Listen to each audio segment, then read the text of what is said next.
Duar!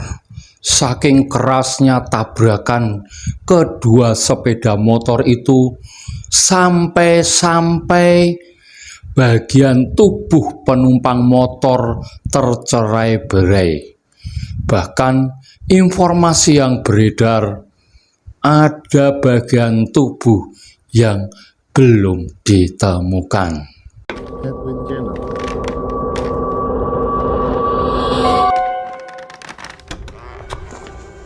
Halo semuanya, selamat datang di Bilik Horor, channel yang menyajikan tentang cerita-cerita seputar dunia horor. Mari kita bersama-sama menjelajahi kisah-kisah misteri horor yang mungkin membuat bulu kuduk merinding.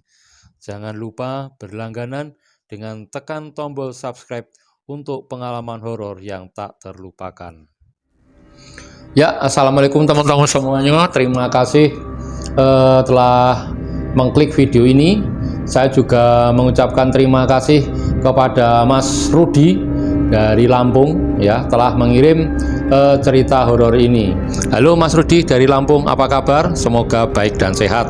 Semoga kiriman dari Mas Rudi ini menambah cerita horor buat teman-teman penggemar cerita horor di channel ini. Oke, sebelum kita mulai, buat teman-teman yang baru datang atau menemukan channel ini, silahkan langganan channel ini dengan cara tekan tombol subscribe. Jadi kalau nanti ada video-video baru yang diupload dari channel ini, teman-teman akan mendapatkan notifikasi. Oke, kita mulai ceritanya. Pardi adalah penjual pecel lele memakai tenda di pinggir jalan.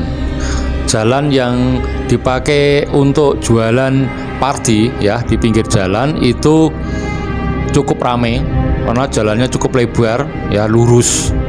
Tapi sayangnya satu, banyak kendaraan yang memacu kendaraannya dengan terlalu kencang karena memang jalannya itu lurus ya dan halus.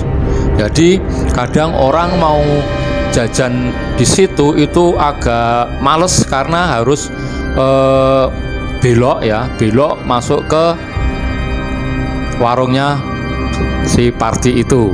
Tapi untung ada tukang parkir ya yang selalu siap untuk memberikan aba-aba atau membantu menyeberangkan calon customernya Pardi ya. Halaman parkirnya itu cukup luas karena ini nebeng gedung yang dimiliki oleh seseorang ya, jadi situ agak luas. Jadi kalau misalnya hujan pun Pardi tidak kerepotan harus menyingkirkan ini itu karena itu sudah ada di bawah atap pemilik gedung tersebut. Tapi tetap Pardi membukanya memakai tenda karena ini sudah menjadi ciri khas pecel lele milik si Pardi. Nah, di sekitar tenda Pardi juga ada hotel ya. Itu hotelnya juga cukup besar. Jadi ini menambah laris warungnya Pardi. Kadang-kadang para pengunjung hotel malam-malam itu pengen mencari makanan ya, pada membeli pecel lele punyanya Pardi ya. Dan di situ juga ada pertigaan yang cukup besar juga ya. Nah, di sisi lain di situ juga ada kampus-kampus terkenal ya di kota itu ya. Jadi di situ banyak mahasiswa ya, banyak mahasiswa yang kos, yang beraktivitas kuliah ya, mengerjakan tugas ataupun kuliah, praktek dan lain-lain. Kemudian di sekitar situ juga ada sekolah tingkat SMK ya, jadi cukup ramai ya kalau siang. Kemudian kalau malam biasanya ya yang ramai orang lewat itu, kemudian mahasiswa yang masih mengerjakan tugas-tugas ataupun masuk malam, kemudian penghuni hotel. Nah, ada seorang mahasiswa namanya itu Robert ya. Robert ini suka mengerjakan tugas bersama teman-temannya di malam hari ya. Robert itu baru semester 1 ya. Dia sukanya naik motor Karena masih semester 1, jadi masih berjiwa muda, dia kalau kalau naik motor itu selalu kencang ya. Dan teman-teman di kampus juga sudah tahu kalau Robert itu kalau naik motor itu pasti kencang ya. Katanya waktu SMA dia suka balapan ya, balapan. Jadi mungkin masih terbawa sampai mahasiswa kalau naik motor itu kencengnya minta ampun ya. Nah, kemudian juga ada siswa SMK ya, siswa SMK yang rajin ikut organisasi eskul di sekolahnya ya. Nah, nama siswa tersebut adalah Nono ya. Nono ini setiap hari lewat di dekat warung tendanya Parti. Kadang sore hari pulang mampir ke tendanya Parti kalau pas sore, kalau pas warung tenda Parti sudah buka ya. Nah, suatu saat itu Nono sore hari ya itu mau mengikuti suatu kegiatan ya. Mungkin karena buru-buru naik motornya itu kencang sekali ya, kencang sekali. Nah, kemudian motor itu melewati jalan samping tendanya Parti. Di situ itu jalannya memang lebar, lurus ya, dan rambu-rambu di tengah itu hanya cat kuning itu ya, bukan separator yang khusus dari batu atau pasangan batu bata itu ya. Ini hanya cat kuning ya, cat kuning bergaris lurus. Jadi di situ sekolahnya tidak boleh saling mendahului. Karena apa? Karena catnya lurus. Beda kalau putus-putus. Di situ itu dikasih cat kuning karena di situ mungkin cukup bahaya ya menurut penilaian pihak yang berwenang. Jadi itu dikasih rambu-rambu cat kuning. Itu menandakan itu harus hati-hati dan itu harus dipatuhi betul ya. Nah, suatu hari itu si Nono mau ke sekolahan eskul sore hari ya, sore hari ya. Kemudian dia berangkat ke sekolahnya. Kemudian Nono itu sampai di sekolahan ngobrol-ngobrol sama temennya ya. Nah, temannya ini namanya Budi. No, ya Bud, kamu kok sekarang saat ini kok kayaknya tidak seperti biasanya. Kamu memakai baju yang rapi ya, memakai parfum dan sisiranmu juga rapi. Kamu mau ketemu pacarmu ya? Enggak, ini biasa aja ya, pengen pakaian yang rapi ya, pakai baju rapi, pakai minyak wangi dan disisir rapi ya.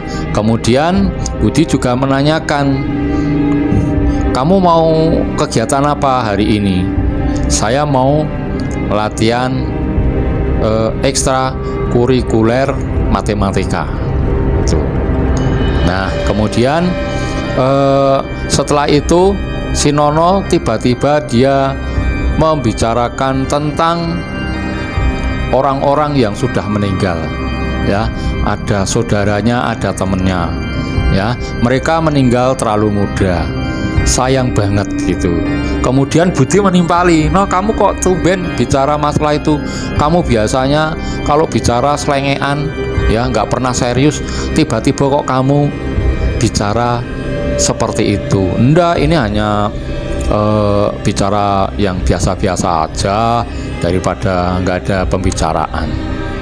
Nah, kemudian setelah mengikuti ekstrakurikuler, Nono pulang. Nah, Nono pulang. Tidak seperti biasanya, Nono itu menyalami semua teman-temannya yang nongkrong di situ. Ya, disalami satu persatu, pamit mau pulang. Itu tidak biasanya. Ya. Nah, kemudian Nono pulang. Nah, ketika sampai di jalan tempatnya Pardi jualan pecel tenda, itu Nono itu memacu kendaraannya itu sangat kencang ya, sangat kencang sekali ya. Dia itu mau menyalip truk di depannya, ya. Truknya karena bermuatan berat, jadi cuma pelan lah. Nono ini mau menyalip truk itu. Nah, tiba-tiba dari arah yang berlawanan itu muncul si Robert, baru saja mengerjakan tugas. Nah, Robert ini kan juga mempunyai kebiasaan untuk memacu kendaraan dengan cepat, ya. Nah, Robert itu naiknya sangat kencang sekali, nggak tahu mungkin mau ada acara apa, buru-buru. Kemudian si Nono dari arah berlawanan mau mendahului truk. Nah, kebetulan pas di depan warungnya Parti itu mereka tabrakan, ya. Tabrakannya sangat luar biasa, benturannya ya sangat keras, gitu ya. Itu keras sekali karena memang si Robert sama si Nono ini posisinya kencang sekali. Wah, saat itu juga sekitar warung-warung sekitar menjadi gempar karena benturannya itu sangat keras sekali, ya. Bahkan roda depannya si Robert itu sampai lepas, ya. Kemudian bannya punya Nono itu juga lepas saking kencengnya. Nah, itu mereka pengamannya sangat minim sekali. Jadi cuma helmnya itu tidak dikancing, ya. Jadi helmnya lepas, ya. Setelah diperiksa, ternyata mereka tergeletak. Nono sama si Robert ini tergeletak dan tidak bangun-bangun. Nah, ternyata mereka meninggal dunia karena banyak darah yang keluar, ya. Nah, semua orang tidak berani menolong, kemudian dipanggilkan pihak kepolisian, ya, pihak kepolisian. Kemudian semua dievakuasi, dibawa ke rumah sakit, ya. Kemudian darah yang berceceran di situ itu ditimbun pakai pasir, ya, pakai pasir. Kemudian dibawa ke rumah sakit. Nah, beredar informasi di kalangan teman-teman kampusnya itu ada bagian tubuh si Robert itu tidak ditemukan, ya, tidak ada di tempat karena kan tabrakannya terlalu keras, ya. Nah, itu ada jarinya Robert yang hilang, dan pada saat dievakuasi ke rumah sakit itu jarinya tuh hilang, ya.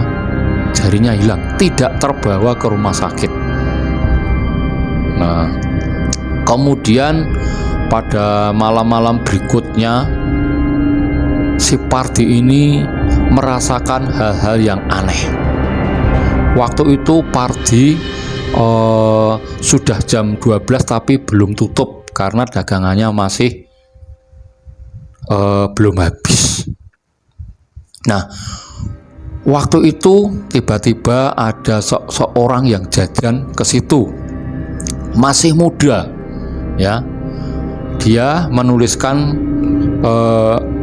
bon, ya, nulis menunya apa yang diinginkan, ya.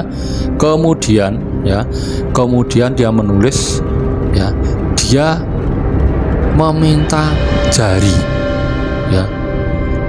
Kemudian Parti jadi kaget, "Bang, ini abang salah tulis atau bagaimana? Kok pesannya jari?" Ya. Pembeli itu tetap bilang, "Iya, saya pesan jari." Nah, dari kata-katanya itu kata-kata yang tidak biasa, ya, tidak biasa. Tatapannya dingin, ya, tatapan matanya itu dingin, ya, dan omongannya, ya, bicaranya itu sangat datar sekali.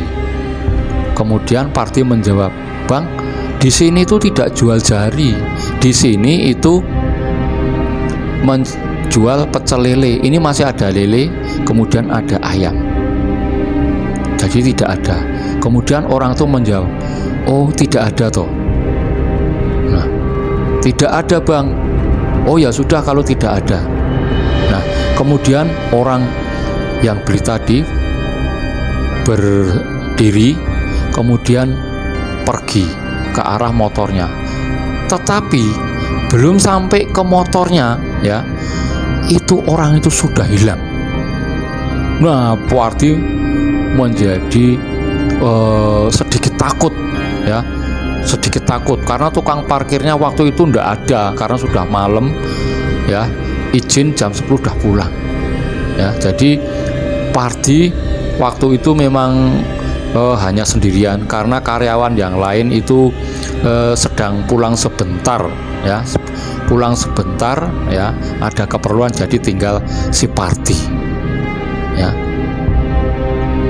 Pardi begitu merinding dan ada aura mistis di situ ya. Tiba-tiba ada aura mistis di sekitar tendanya ya. Nah, kemudian dia itu melihat bayangan pemuda tadi ya, itu seperti terbang mencari sesuatu ya, mencari sesuatu. Kemudian Pardi agak gemetar juga ya, dia mau teriak tidak bisa teriak, sementara jalanan di situ tuh sepi, nggak ada kendaraan lewat ya, sepi sekali. Itu anak muda yang kesana kemari tetapi kakinya itu mengambang, itu seperti mencari sesuatu. Pardi semakin ketakutan dan gemetar. Kemudian Pardi menegur, "Cari apa, Bang?" "Saya mau cari badanku, mau nyari jari-jariku." Nah, setelah itu orang itu hilang. Pardi gemetar sekali. Kemudian temannya yang pulang, yang mengambil sesuatu itu datang. Kemudian temannya ini menyapa ke Pardi, "Loh Mas, ada apa? Kok gemetaran begitu, keringatnya begitu, ada apa? Kan sepi, nggak ada apa-apa." Kemudian Pardi dikasih air minum putih sama temennya. Nah, kemudian setelah itu Pardi duduk sebentar dan memerintahkan untuk mengemasi barang untuk pulang. Udah, barang-barangnya, dagangannya masih ada, nggak apa-apa, pokoknya pulang. Kemudian temannya ini juga kaget, "Loh ada apa, ini kan belum habis, kita nanti bisa rugi kalau nggak habis begini." Itu terus pokoknya pulang, pokoknya pulang. Nah, setelah pulang Pardi baru cerita di rumah bahwa ada penampakan hantu yang mencari jarinya. Kemudian temannya ini juga bilang mungkin itu adalah roh si Robert ya, si Robert yang tabrakan di situ ya, karena menurut informasi teman-teman kampus itu jarinya Robert itu tidak ditemukan ya, tidak ditemukan. Pada saat dievakuasi pihak yang berwenang itu jari Robert tidak ketemu, entah kemana, karena saking kerasnya tabrakan waktu itu. Mungkin jarinya terlempar kemana, kemudian terlindas kendaraan-kendaraan besar sehingga nempel di ban atau kemana tidak tahu. Yang jelas di sekitar situ sudah tidak ada ya. Kemudian Pardi sama temennya itu berinisiatif mencari orang pinter, kebetulan tetangganya ya, itu Pak Wiji itu mengerti hal-hal tentang makhluk halus ya, tentang arwah-arwah itu dia mengerti. Kemudian Pardi bersama temannya konsultasi. Kemudian Pardi sama teman-temannya itu diberi sesuatu ya, ada syarat, itu disuruh menaburkan di situ supaya arwah itu tidak mengganggu usahanya Pardi sama temannya. Kemudian Mbah Wiji mengasih sesuatu, kemudian sore itu Pardi sudah buka, kemudian menaburkan sesuatu di situ ya. Kemudian tukang parkir juga diajak begadang di situ karena nanti kalau muncul Pardi ketakutan ya. Nah, kemudian Pardi waktu itu dagangannya laris ya, sampai jam 11 itu sudah habis, kemudian pulang tidak ada apa-apa, tidak ada arwah datang lagi, ya. Kemudian besok malamnya juga begitu sampai 7 hari itu tidak ada apa-apa. Nah, menurut Mbah Wiji itu kalau sampai 7 hari tidak muncul berarti arwah itu sudah hilang. Nah, karena sampai 7 hari tidak nongol berarti arwah itu sudah pergi. Ya, teman-teman, itu tadi cerita tentang arwah yang mencari bagian tubuhnya ya hilang, yaitu jarinya. Apa yang bisa kita petik dari cerita tadi, yaitu kalau kita naik motor, ya, walaupun kita buru-buru, kita harus waspada, ya, harus mematuhi peraturan lalu lintas. Lihat marka yang ada di situ, ya. Sering kejadian itu tabrakan, itu adu banteng karena mereka tidak patuh terhadap rambu-rambu lalu lintas, ya. Oke, sekali lagi buat teman-teman yang belum langganan, silahkan tekan tombol subscribe, ya. Nanti kalau channel Billy Horor mengupload video cerita horor yang lebih seru, ya, nanti teman-teman akan mendapatkan notifikasi. Dan sekali lagi kami mengucapkan terima kasih kepada Mas Rudi di Lampung atas kiriman cerita horornya. Oke, sekian dan terima kasih. Salam sukses dari Kota Solo. Salam horor.